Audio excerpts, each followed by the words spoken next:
Hey guys, welcome back to Man Cave Movies, and today we're going to be talking about the first new film I saw in 2026, We Bury the Dead.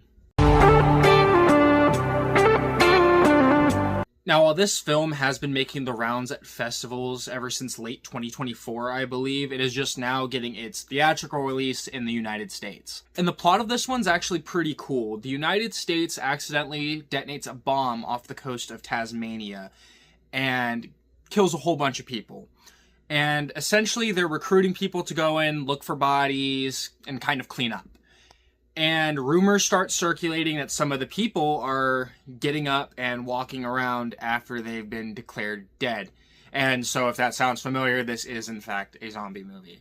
And this isn't a very fast-paced film. It's not a Resident Evil or a World War Z or anything like that. It's very slow-paced and intentional, and it really does its best to just make you uncomfortable. And essentially what Daisy Ridley's goal through all this is to break away from the military detachment that she has been paired with to get down to a resort that her husband was attending a conference at about 200 miles south of where she currently is. And what I liked about this structure was that it's able to drip feed us new information not only about the outbreak that is going on, but also about the relationship between Daisy Ridley and her husband.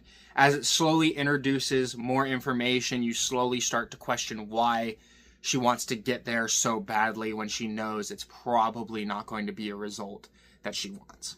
And while this film doesn't give her a ton of moments to outright say or discuss what she's feeling with anybody until the very end of the film, it does do a good job of using this drip feed to inform the way and the manner in which she acts with other people without explicitly saying it, which I always think is a very good storytelling tool. You don't beat your audience over the head with it, but if you're paying attention, you'll be able to follow what's going on in her head. And in addition to Daisy Ridley as the lead in this role, I also enjoyed Brenton Thwaites, I believe is his name. Forgive me if I pronounce that wrong. He plays Clay, who is a carefree, bike riding, kind of crazy party dude. And it plays off very well with Daisy Ridley's character, who is a lot more reserved.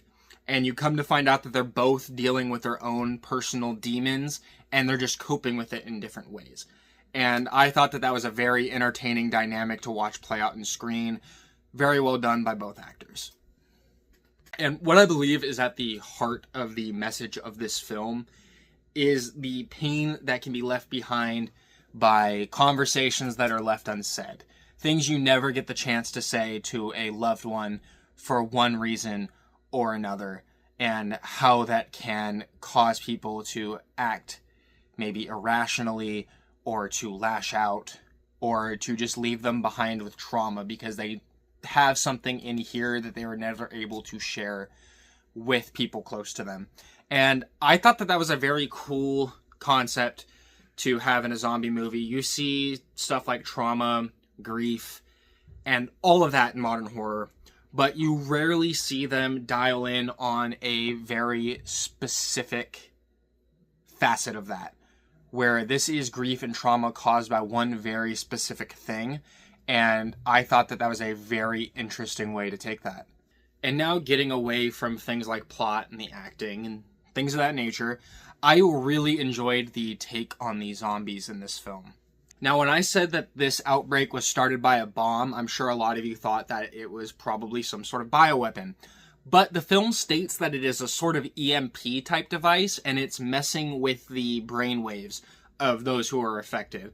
And I don't, of my recollection at least, remember any sort of zombie type of game or movie or anything of that nature use sort of electronic brainwaves as the reason for the outbreak, but I thought it was a very, very interesting concept.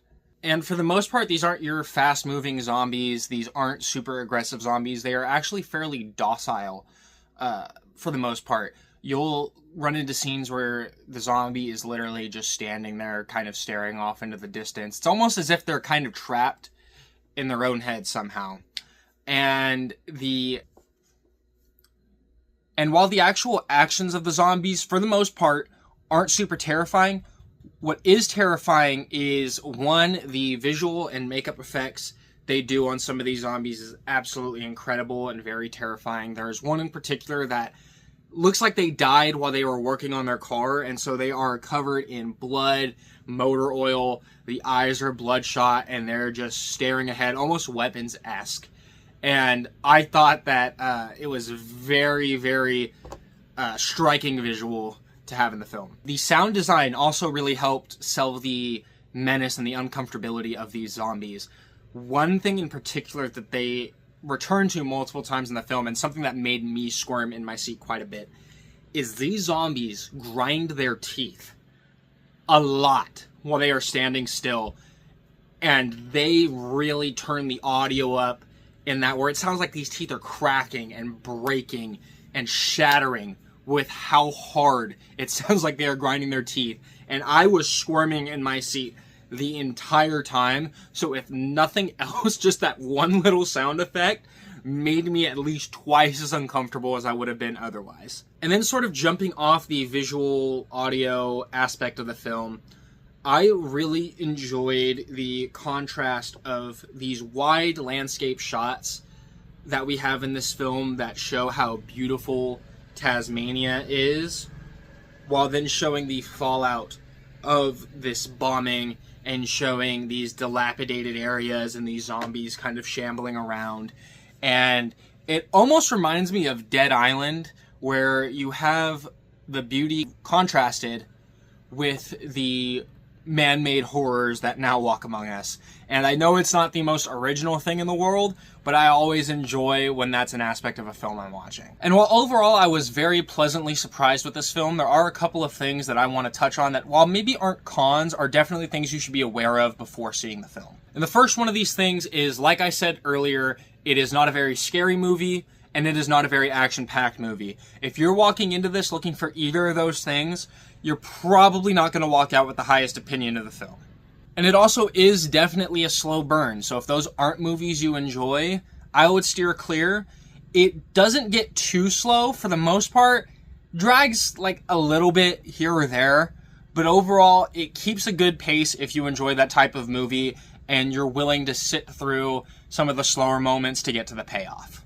And the only actual complaint that I have is I wish they did a little bit more world building with this setting that they have placed out before us. And what I mean by that is, when I was talking about how interesting I thought that the brainwaves concept was, they don't really revisit it a whole much. They touch on it here or there, they speculate and theorize about it, but that's not really what the film is about. And that's not a fault of the film. That's not the type of thing that they were trying to delve into. That's not the type of story they were trying to tell. However, it makes me want more. It makes me want more stories in this setting that maybe touch into that a little more. And maybe it's just me. Maybe I'm the only one who thinks that that is a interesting concept to run forward with. But it is the only real complaint I have about the film. And that is that I wish they had fleshed out some of these really interesting concepts that they had a little bit more. And overall, I thought I was going to give the film about a 3.5 when I started filming this, but I actually think I'm going to give it a 4. I don't really have too much bad to say about it. I had a good time. I was very, very pleasantly surprised. I hadn't seen a single trailer. I hadn't watched a single early festival review on it. I went in completely blind, and I was very pleasantly surprised. So if you're looking for a movie to see in an admittedly pretty slow January season, and you've already seen all of the December films, I would definitely recommend you go out and see it. And with all that said, guys, thank you so much for watching. I really enjoyed putting this together for you. If you enjoyed it and want to see more, please like, share, subscribe, anything to help grow the channel, because I enjoy this a lot more than I enjoy my day job.